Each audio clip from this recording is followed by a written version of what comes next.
Bonjour! Welcome to my first French cooking show, and today we will be making homemade bakery French bread.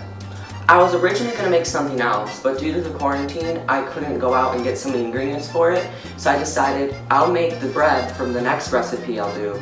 So if you don't have French bread from my following video, just follow this video. Now I'll tell you about the history and the origin of French bread. So it started in the 19th century, and it originally began in Vienna, Austria, because in Vienna they made this new oven. It's called a steam oven instead of the traditional dry oven everyone's been using. This steam oven changed the texture of the bread. Instead of having to just be like consistent dry bread, the steam one made it like moist, soft, and just wonderful bread. So that's what the French took, and then they saw that nice oven, so they're like, oh, we want that for ourselves. So there was a law that prohibited the bakers from cooking before 4 a.m. So they started worrying about, like, how am I going to get my bread cooked before my customers come in for breakfast? So what they came up with a long slice of bread, which is usually 2 and 2.5 inches thick in diameter. And it's kind of like the baguettes like we see today. And that made it so it cooks quicker because it's like longer and it's not as thick as the other bread.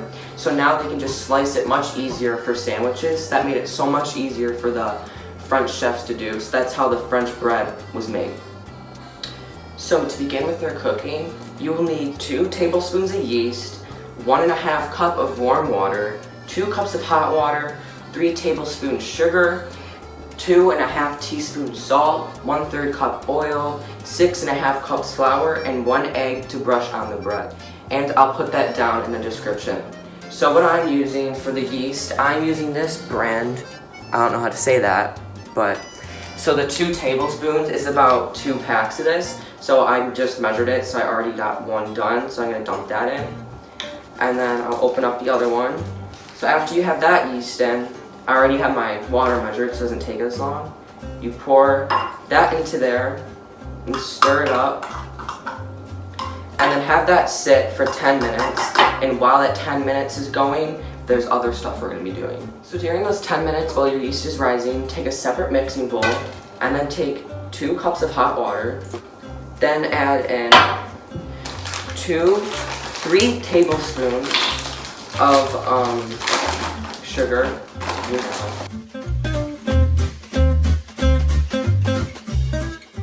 And if you'd like your bread to be sweeter, you can put a little bit more, so I'm going to do just a tiny bit more, because the sweeter the better, in my opinion. You will take 2.5 teaspoons of salt, and then 1/3 cup of oil, any kind of oil. I'm using vegetables. And then you put 3 cups of flour, but I'll be back with that. So now you take 3 cups of flour and you dump that in your mixing bowl. And then you begin to mix. And after you mix it up, you add the yeast. Now that it's all mixed up, I'm gonna add my yeast to the bowl and then mix it even more. So in the beginning, I said you need 6.5 cups of flour. So we put 3 in, and then with the remaining 3.5 cups, you dump it in slowly, just a little at a time. And then you mix, and you keep dumping it in until it keeps, it still starts pulling away from the side of the bowl, but you wanna put all the flour in it, so all 3.5 cups. So now it's getting thicker.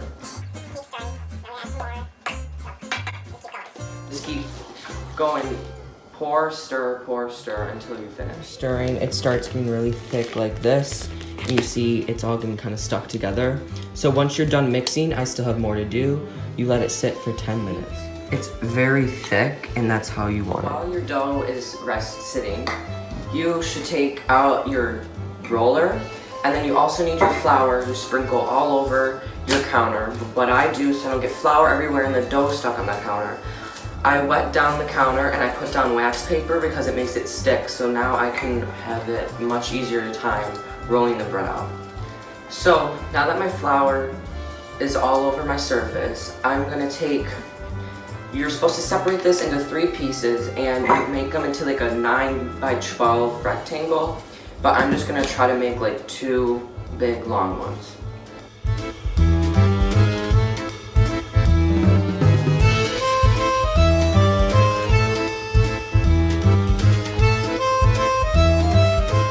So So before you forget like I did, make sure you put flour on your roller or the dough will definitely stick, as you can tell. Forgot about that.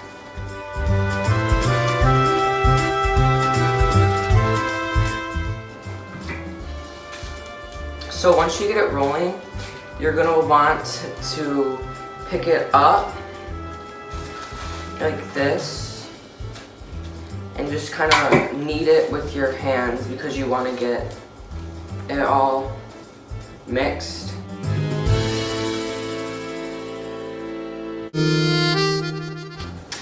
So as I was doing this, I realized that you should put more flour in because it's very sticky. So make sure you put a ton of flour on your hands, a ton on the dough, or it will stick tremendously to your hands and just everywhere.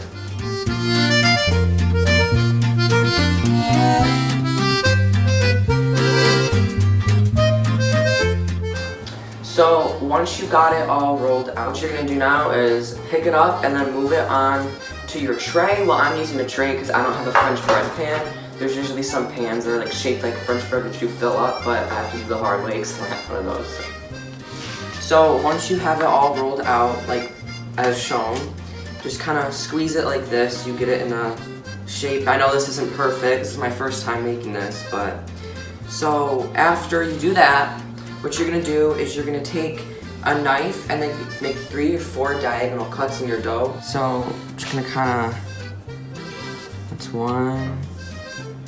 I'm probably gonna make them deeper after this. I'm just giving you like a general outline on how to do it. So kind of like that. So after you get it all shaped up, I almost forgot to say this, but you take 1 egg and you obviously crack it open. What you do after that, take a fork, beat it up really good, and once it's beaten, you could honestly take anything, a knife, but it's best if you take like a little cooking brush. And what you do, you dip it in the egg and then you brush it over the dough.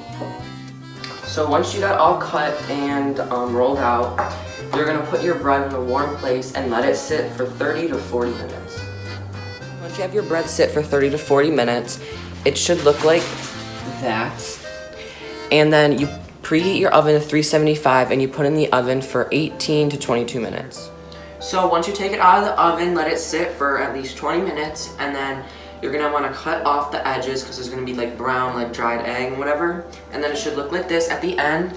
And this one is pretty ginormous because it's gonna be used tomorrow for cordon bleu. So I hope to see you there. Thanks for watching.